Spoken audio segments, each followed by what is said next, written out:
আসসালামু আলাইকুম ওয়া রাহমাতুল্লাহি ওয়া বারাকাতুহু।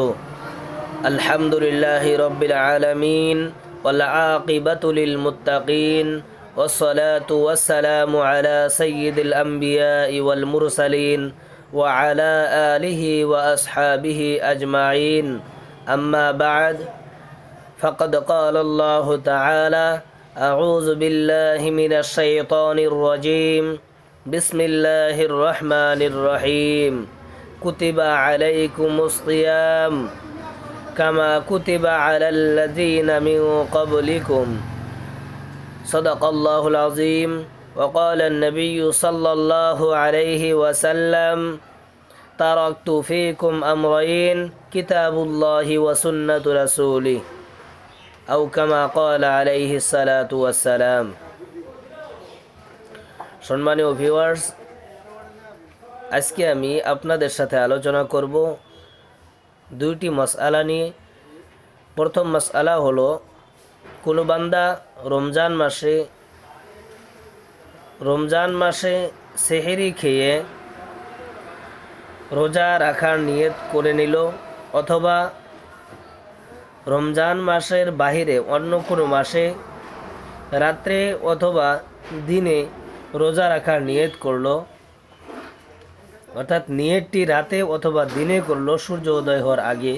সেই বান্দা যদি নিয়াত উল্টাপাল্টা করে রোজা রাখার নিয়ত করেছিল, সে রোজা না রাখার নিয়ত করলো, এমনটা যদি করতে ইচ্ছে করে আর খাদ্য খাইতে চায়, তাহলে তার জন্য কি হুকুম রয়েছে, সে ভাঙতে পারবে কি পারবে না, এ বিষয়ে আমরা ইমদাদুল ফতোয়া খণ্ড নাম্বার 1 পৃষ্ঠা নাম্বার 173 ভিতরে পাই। সেখানে উল্লেখিত রয়েছে, কোনো বান্দা যদি রমজান মাসে সেহরির পর রোজা রাখার নিয়ত করে দিনের, এবং রাত্রের মধ্যেই সে বান্দা সেহরি নিয়ত করার পরে আবার নিয়তটা উল্টাপাল্টা করে ভাঙার আগামী দিন খাদ্য খাওয়ার নিয়ত করে ফেলে, অর্থাৎ রোজা ভাঙার নিয়ত করে, তাহলে সে বান্দা যেহেতু রাত্রে করতেছে, তাই সে বান্দা রাত্রে সেটাকে করতে পারবে। সে কিন্তু ওই রোজার নিয়তটা উল্টাপাল্টা করতে পারবে। কিন্তু সকালবেলা যখন রোজা আরম্ভ হয়ে গেল, তখন যদি সে বান্দা আবার ঘুরে নিয়ত করে যে না, আমি রোজা ভাঙার নিয়ত করেছিলাম, না আমি আজকে রোজা রাখবো, মুসান্নিফ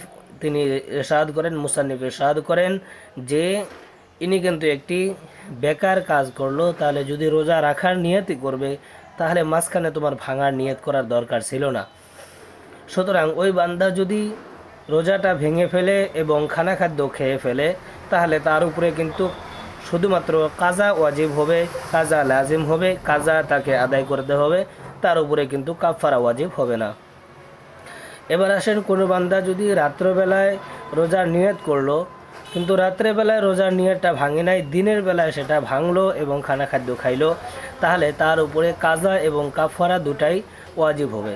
কাফারা বলা হয়, কাজা বলা হয় রোজার মতো রোজা অন্য একদিনে রোজাটা আদায় করে দেওয়া, আর কাফারা বলা হয় 60 জন মিসকিনকে 2 ওয়াক্ত খানা খিলানো। কোনো একজনকে যদি খিলায়, তাহলে 60 দিন তাকে খাওয়াতে হবে 2 ওয়াক্ত করে, আর যদি 60 জনকে একদিনে খাওয়াই দেয়, তাহলে 2 ওয়াক্তর খানা তাদেরকে খিলাই দিতে হবে একটি রমজানের রোজা ভাঙার কারণে। এবার আসেন, কোনো বান্দা যদি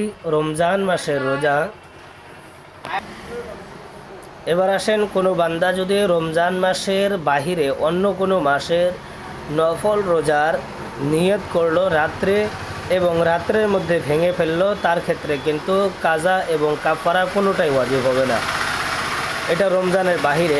আর যদি কোনো বান্দা রমজানের বাহিরে রাত্রে নিয়ত করলো, দিনের বেলায় সেই নিয়তটাকে পাল্টিয়ে রোজা ভেঙে ফেললো, তার উপরে শুধু কাজা লাজিম হবে, কাফারা লাজিম হবে না।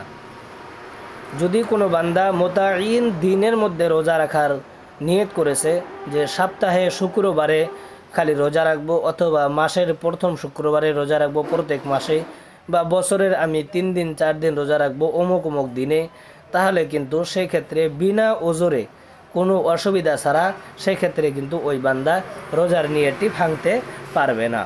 সেই বান্দা কিন্তু রোজাটা ভাঙতে সেই বান্দা পারবে না, তাকে ওই দিন রোজা রাখতেই হবে। এবার আসেন দ্বিতীয় মাসলাতে, কোনো বান্দা যদি রমজানের বাহিরে রোজা রাখার নিয়তও করলো না, আবার রোজা রাখারও নিয়ত করলো না, না রাখারও নিয়ত করে নাই, ভালো করে মনে রাখবেন, না রাখারও নিয়ত করে নাই, রাখারও নিয়ত করে নাই, শুধু সেহরি খেয়েছে, সেই বান্দা যদি দিনের বেলা খানা খাদ্য খাইতে চায় তাহলে তার জন্য জায়েজ হবে কি হবে না, এই ব্যাপারে আমরা ইমদাদুল ফতোয়া খণ্ড নাম্বার 3 পৃষ্ঠা নাম্বার 173 ভিতরে পাই। সেখানে উল্লেখিত রয়েছে, সেই বান্দা যদি, যেহেতু রোজার নিয়ত রাত্রেবেলা করে নাই, তাই সেই বান্দা যদি সূর্য ঢলে যাওয়া অর্থাৎ দুপুরের আগ পর্যন্ত, বেলা হেলে যাওয়ার আগ পর্যন্ত যদি সেই বান্দা রোজার নিয়ত করে নেয় তাহলে কিন্তু তার জন্য রোজাটা হয়ে যাবে। আর যদি সূর্য ঢলে যাওয়ার আগে রোজার নিয়ত না করে সেক্ষেত্রে কিন্তু সেই ব্যক্তির রোজা হবে না, সেই ব্যক্তির রোজা কিন্তু হবে না, একটু মনে রাখবেন, সেই ব্যক্তির রোজা কিন্তু নিয়ত না করার কারণে হবে না রোজাটা। সুতরাং সেই বান্দা যদি রোজা না হওয়ার পরেও যদি সেহেরি তো খেয়েছে, তারপরে যদি দুপুরবেলা আবারও খানা খাদ্য খায়, রোজাটা ভেঙে ফেলে অথবা নিয়ত না করলো, সেক্ষেত্রে তার রোজা হবে না। আর রমজান মাসে দিনে যেহেতু খানা খাদ্য খাওয়া হারাম, এই হিসাবে সেই ব্যক্তি খানা খাওয়াটাও তার জন্য জায়েজ হবে না, সে ব্যক্তি খানা খাদ্যও খাইতে পারবে না।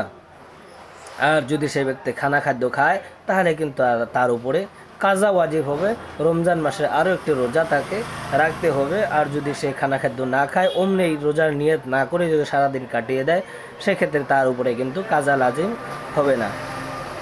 আশা করি সকলে বুঝতে পেরেছেন, এতটুকু আলোচনা করলাম। সর্বশেষে আপনাদের কাছে আবেদন, যদি চ্যানেলটিতে নতুন হয়ে থাকেন চ্যানেলটি সাবস্ক্রাইব করে দৈনন্দিন এমন ইসলামিক ভিডিও পেতে সহায় করবেন। ইসলামিক ভিডিও পেতে চ্যানেলটি সাবস্ক্রাইব করে সাথে থাকবেন ইনশাআল্লাহ। আসসালামু আলাইকুম ওয়া রাহমাতুল্লাহি ওয়া বারাকাতুহু।